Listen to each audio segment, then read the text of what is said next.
For over 400 years, one play has pretty much defined the very idea of tragedy. It's a ghost story, it's a detective story, and it's a bloody tale of revenge that has absolutely captivated the world. So what is it about a 400-year-old story about a Danish prince that feels so immediate, so modern? Today, we're going to dive into the masterpiece that is William Shakespeare's Hamlet. All right, so picture this. We're on the freezing, windswept battlements of Elsinore Castle in Denmark. And let me tell you, the guards are absolutely terrified. Because for 2 nights in a row, they've seen an apparition. A ghost that looks exactly like their recently deceased King Hamlet, wearing the exact same armor he wore in his most famous battles. And this is where one of the guards, Marcellus, drops that super famous line, and man, it just perfectly nails the feeling. There's this deep, festering sickness in the kingdom, a kind of political and moral rot that's hanging over everything like a thick fog. And the ghost? Well, he's just the first sign that something is seriously wrong. And you gotta understand, this rot, it isn't just political. No, this is deeply personal. Things really kick into gear when the young Prince Hamlet, who's still deep in mourning for his father, decides he's gonna confront this ghost himself. And the story that ghost tells him, well, it's gonna set him down a dark and all-consuming path. Okay, so here's the deal. Hamlet's dad, the old King Hamlet, a total legend, by the way, is dead. But it feels like before anyone's even had a chance to properly grieve, Hamlet's uncle, Claudius, has not only grabbed the throne, but has also married Hamlet's own mother, Queen Gertrude. The whole thing happened so fast, it's more than a little suspicious, right? So when Hamlet finally comes face to face with this ghost, it tells him a story that completely flips the script. See, the official story was, oh, he got bit by a snake in the garden. But the ghost lays out the chilling, horrible truth. He was murdered in his sleep. Poison was poured into his ear by the very man who now wears his crown and sleeps with his wife, his own brother, Claudius. So you can imagine this changes everything. All that grief Hamlet was feeling, it just morphs into this burning, fiery need for justice. He suddenly has this terrible secret mission, and it's about to become his one and only obsession. This is the ghost's direct order to him. This line right here is basically the engine that drives the entire play forward. Hamlet is now bound by duty, by love, to avenge his father. But think about it. How on earth is a prince supposed to prove that a sitting king is a murderer? Hamlet's answer is to stage a performance, a really dangerous one. He decides he's going to put on what he calls an antic disposition. Basically, he's going to pretend to be completely, utterly insane. The logic here is that if the court just writes him off as a lunatic, he can basically float around them like a ghost himself, watching the king, searching for proof without anyone ever guessing his real mission. And you know what? His act is really convincing. Pretty much everyone, even the woman he loves, Ophelia, they all buy it. They think he's lost his mind. But the king's top advisor, this guy Polonius, he notices something's a little off. He feels like behind all the crazy talk and bizarre behavior, there's some kind of logic, a method to the madness. But carrying this weight, this mission, it really starts to take a toll on him.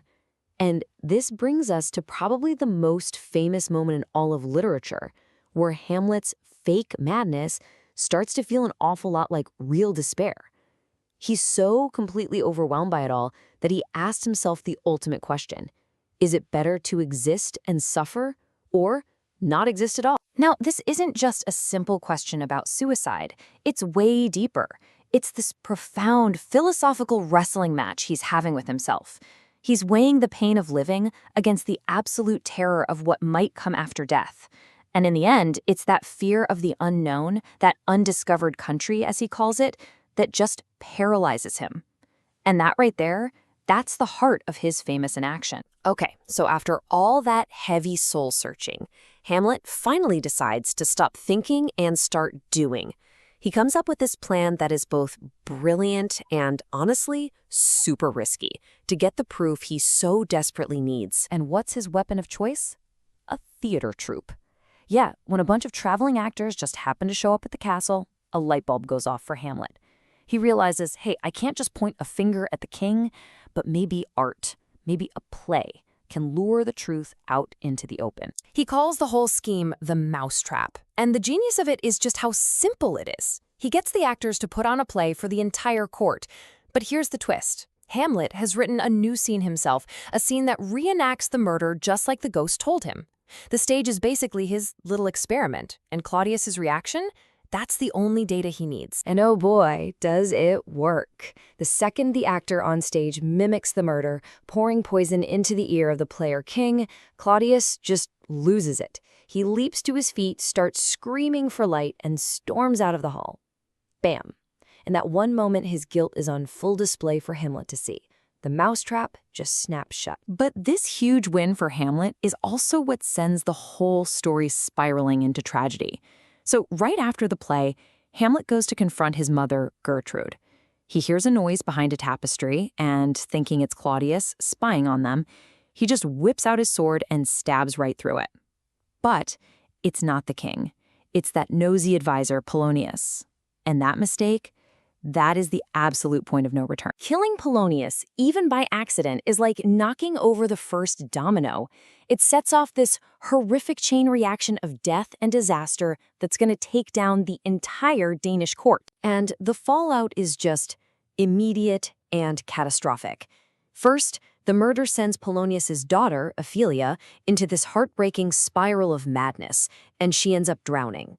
That, in turn, brings her brother Laertes storming back from France, breathing fire and wanting revenge for his father and his sister. And of course, Claudius, who is a master manipulator, sees his chance. He points all of Laertes' rage right at Hamlet. Okay, the final scene, it's just a masterclass in complete and total devastation. The plan is a rigged fencing match, but it goes wrong in almost every way imaginable. Queen Gertrude accidentally drinks a cup of poisoned wine that was meant for Hamlet. Laertes manages to wound Hamlet with a poisoned sword, but then in the scuffle, they swap swords. Now Hamlet has the poisoned blade, and he wounds Laertes back. As he's dying, Laertes confesses the whole plot, and with his last ounces of strength, Hamlet finally gets his revenge, forcing the poison down the king's throat before he collapses and dies himself. And then, silence. The stage is just littered with bodies. The entire royal family is gone. So after all that carnage, you have to ask, why? Why are we still obsessed with this story? What is it about this 400-year-old play that just haunts us? I mean, just think about that iconic image, right? Hamlet, holding the skull of Yorick, who was the court jester when he was a kid. And this scene, it's not really just about death. It's about what it means to be alive. He's staring right into the face of his own mortality and asking, what's left of us when we're gone? You know, our legacy, our memories. Does any of it even matter? And I think that's the secret. That's why this play has lasted for so long. It doesn't hand us easy answers. Instead, it hits us with these huge, inescapable questions. Is revenge ever really right? What's the difference between how things seem and how they really are? Where's the line between sanity and madness? See? These are our questions, not just some Danish princes from 400 years ago. So in the end, after all the ghosts and plots and death, we're just left with him, Hamlet. So who is he? A noble hero? A cold-blooded killer? A brilliant mind just trapped by his own thoughts? There's no easy answer. There's no one label that fits. And that mystery, that incredible, haunting complexity, that's why, even after 4 centuries, we're all still trying to figure out who Hamlet really is.